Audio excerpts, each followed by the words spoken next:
Hello everyone. तो अभी तक हमने लेक्चर नंबर 6 तक बात करी है और लास्ट लेक्चर में मैंने एक्सपेक्टेशन वैल्यू पोजीशन पर बात करी थी। तो क्वांटम में जब हम वैल्यूज निकाल रहे होते हैं पोजीशन मोमेंटम वगैरह की, तो हमें एग्जैक्ट वैल्यू नहीं मिलती है, हमें एक्सपेक्टेड वैल्यू, एक एवरेज वैल्यू मिलती है। तो क्या उतना ही काफ़ी है जितना मैंने निकाला है? तो इसका जवाब है कि नहीं, हमें स्क्वायर वैल्यू चाहिए होता है यहाँ पे। फिर हम अनसर्टेनिटी निकालते हैं। फिर यहाँ पे कुछ और टर्म आते हैं, जैसे वेरिएशन आता है और डेविएशन आता है, वेरिएंस एंड स्टैंडर्ड डेविएशन आप बोल सकते हैं। तो मेजरमेंट जो हम लेते हैं क्वांटम में, तो अब हम आगे बढ़ते हैं। इसके पहले मैंने आपको बताया था, मैं थोड़ा सा एक बार रिवाइज करा दूं कि मैंने निकाला था उसमें एक्सपेक्टेशन वैल्यू ऑफ पोजीशन,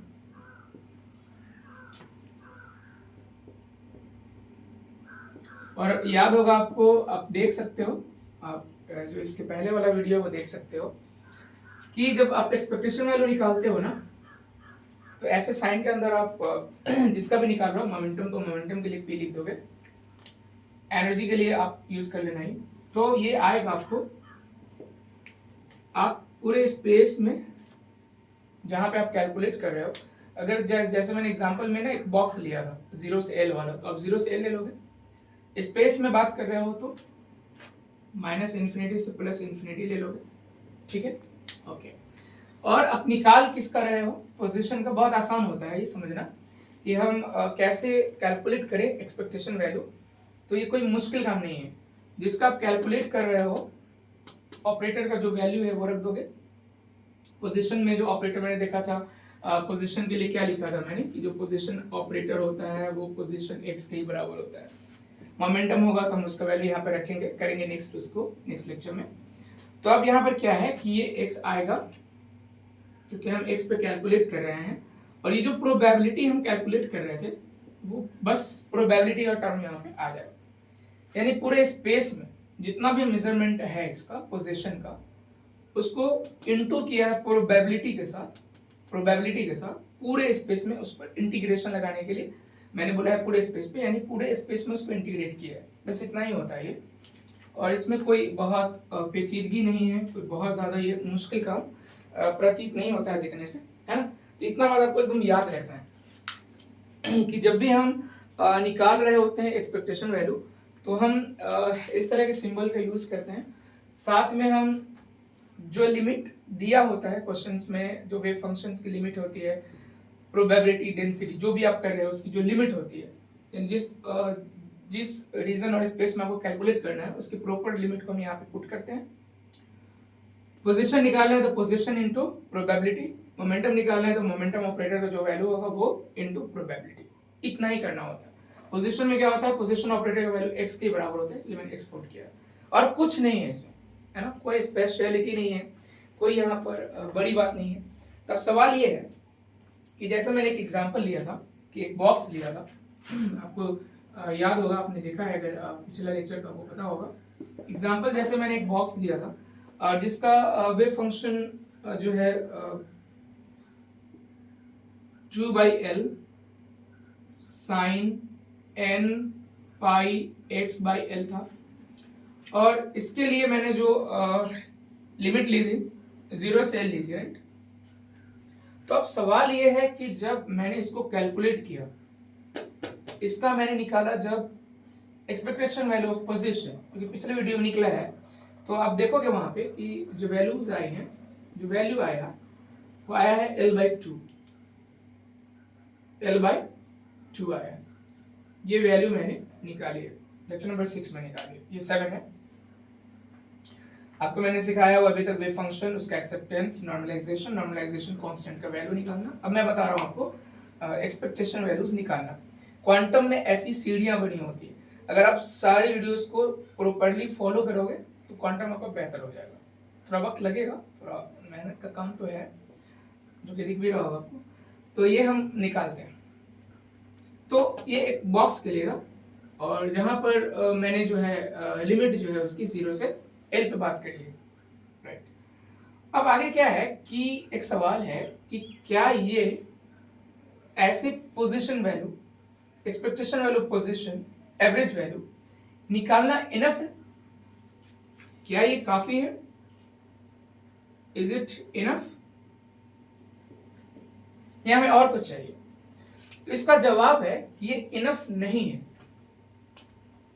क्या दो पार्टिकल्स का एक्सपेक्टेशन वैल्यू पोजीशन सेम आता है? सेम आता है तो क्या लगता है कि दोनों के स्पीड सेम होंगे? बिल्कुल नहीं, दोनों के स्पीड अलग अलग होंगे। अब सवाल ये है कि मैं कहना क्या चाह रहा हूं, इसको जरा मैं करके ही बता दूं तो ज्यादा बेहतर रहेगा। अगर आपको लिखने लायक लगता है कुछ तो आप लिख सकते हैं, ठीक है।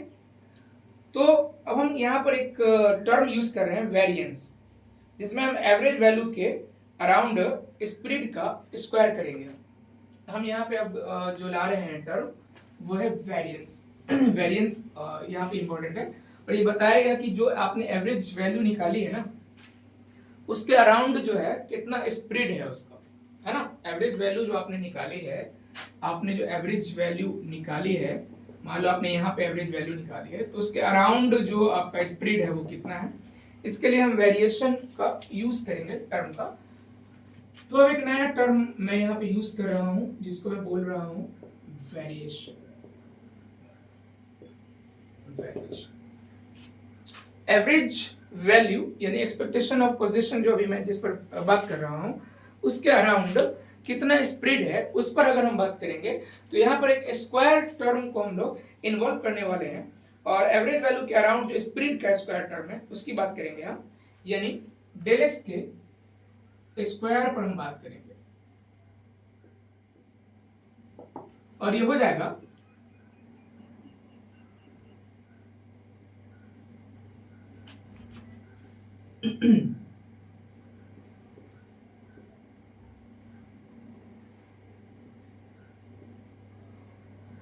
ऐसा।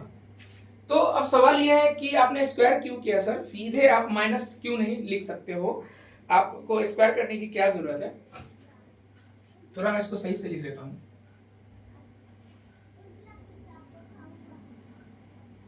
अब ठीक है।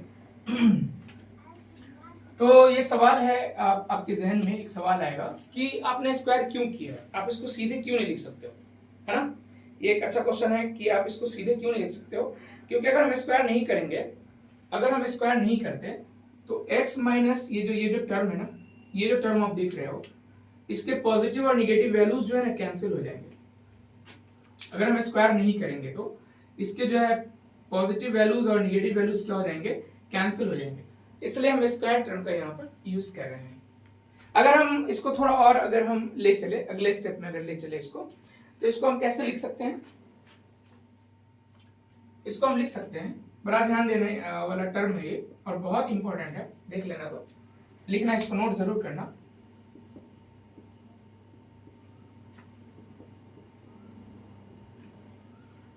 और इसका हम लोग यूज करेंगे सॉल्व करने के लिए क्वेश्चंस को, है ना।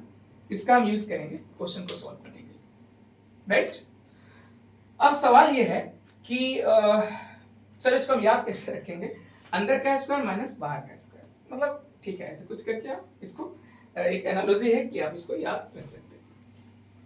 तो हम इंटरेस्टेड क्यों है स्क्वायर वैल्यू में? बिना स्क्वायर वैल्यू के क्यों नहीं चल सकते? क्योंकि अगर हम स्क्वायर नहीं लेते तो जो पॉजिटिव वैल्यूज है वो निगेटिव वैल्यूज से कैंसिल हो जाएंगे और कैंसिल होने के बाद आप समझ रहे हो कि हमें क्या मिलेगा, जिसके कारण हम इसका स्क्वायर करते हैं, इसके डेविएशन का हम स्क्वायर करते हैं। और क्यों करते हैं?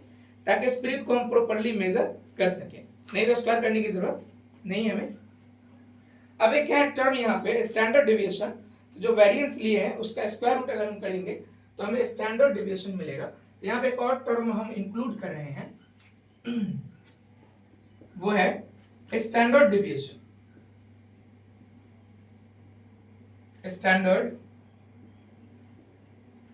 डेविएशन ये एक टर्म यहाँ पर है। अब डेविएशन अगर निकालना है आपको, स्टैंडर्ड डेविएशन निकालना है, तो जो वेरिएंस अभी निकाला है मैंने उसका स्क्वायर रूट अगर हम करते हैं, यानी आप स्क्वायर को उधर ले जाते हैं तो आपको मिलेगा यहाँ पे रूट अंडर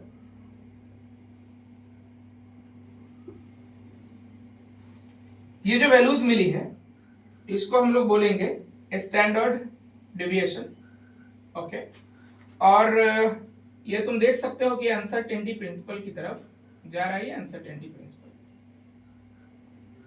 ओके, चलो इसको नोट कर लो आप लोग, क्योंकि ये बहुत काम का है। आप इसको पोजीशन, क्योंकि हम पोजीशन मेजरमेंट कर रहे हैं, तो आप अनसर्टेनिटी इन पोजीशन बोल सकते हो, अनसर्टेनिटी इन पोजीशन। ओके,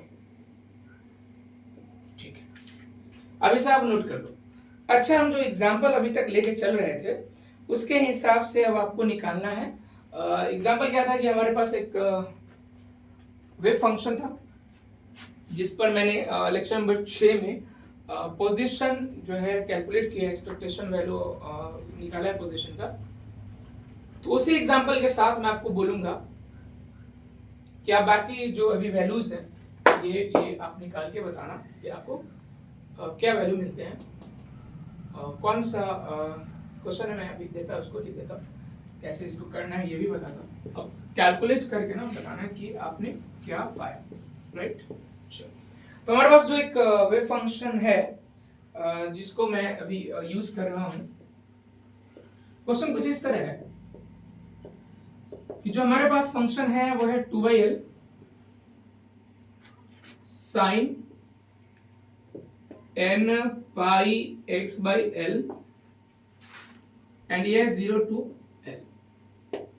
अब देखो क्वेश्चन क्या है, तो मैंने इसमें प्रॉपर लिमिट दे दी है, आपको वेव फंक्शन दे दिया है, और एक क्वेश्चन है इसमें करना ये है, हमें फाइंड करना है। सबसे पहले आप एक्सपेक्टेशन वैल्यू पोजीशन निकालोगे, जो कि मैंने निकाला है अभी निकाला है लेक्चर नंबर 6 में, इससे पहले वाले लेक्चर में। और ये l/2 आता है, देखो ना, वो सॉल्व किया है मैंने। फिर आपको क्या करना है, ये फाइंड करना है। जो x निकालोगे उसी का स्क्वायर कर दोगे तो ये फाइंड हो जाएगा। उसके बाद आप डेल x का स्क्वायर निकालोगे, क्या आता है ये देख लोगे, और फिर इसका स्टैंडर्ड डेविएशन डेल x निकालोगे। तो इतनी चीजें आपको निकालनी है, सारी चीजें आपको निकालनी है, फाइंड करना है, फाइंड करना है। अच्छा, ऐसा हो ना, मैं इसको ऐसे लिख देता, ए बी सी डी। आपको ये फाइंड करना है, और यहाँ पर वेव फंक्शन गिवन है, उसका जो है लिमिट गिवन है 0 to l, और मैंने इससे पहले वाले लेक्चर में position value, expectation value position निकाला है जो l/2 आया है। अब आपको यहाँ पर ये निकालना है, कैसा निकालोगे? बाकी तो ये निकालने के लिए क्या करोगे, l/2 का स्क्वायर कर दोगे तो ये निकल जाएगा, ये सी वाला, इसका अगर स्क्वायर कर दोगे तो सी निकल जाएगा। अब सवाल है कि ये कैसे निकालोगे। तो अगर तुम ये निकालना चाहोगे, तब याद करो क्या बताया मैंने, एक लिमिट लेते हैं हम, जो गिवन होता है यहाँ 0 to l है, और जो तुम यहाँ ले रहे हो पोजीशन ऑपरेटर के लिए तो सेम ही वैल्यू आती है x², और एक प्रोबेबिलिटी ले लो। अब प्रोबेबिलिटी क्या होता है, साई² dx होता है। अब तुम इसको सॉल्व करोगे, सॉल्व करने के लिए अगर तुम्हें इंटीग्रेशन करने आती है तो कोई बात नहीं, आसानी से बना लोगे। अगर नहीं आती है तो दिक्कत है कि तुम फिर इसको सॉल्व करने में गड़बड़ करोगे। बहरहाल इसका स्क्वायर यहाँ करना है, तो ये हो जाएगा 2/l और साइन स्क्वायर हो जाएगा, ठीक है।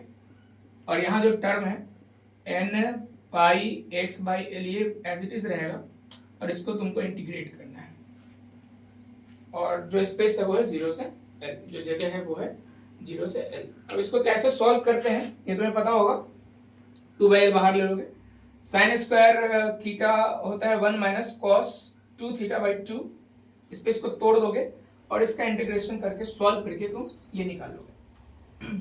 इसके बाद ये निकला ऑलरेडी, इसका फॉर्मूला भी तुमने देखा है, वो निकाल लोगे, और फिर स्टैंडर्ड डेविएशन निकालोगे। तो तुम्हारा एक टास्क है, ये तुम कंप्लीट करोगे, है ना, ये तुम्हारा एक वर्क है, इसे तुम कंप्लीट करोगे। लेक्चर नंबर 8 में, नेक्स्ट लेक्चर में हम इसको सॉल्व करेंगे। तो अगर तुम कंप्लीट करते हो, बना लेते हो, तो तुम मिला लेना रिजल्ट, ठीक है। चलो, ओके।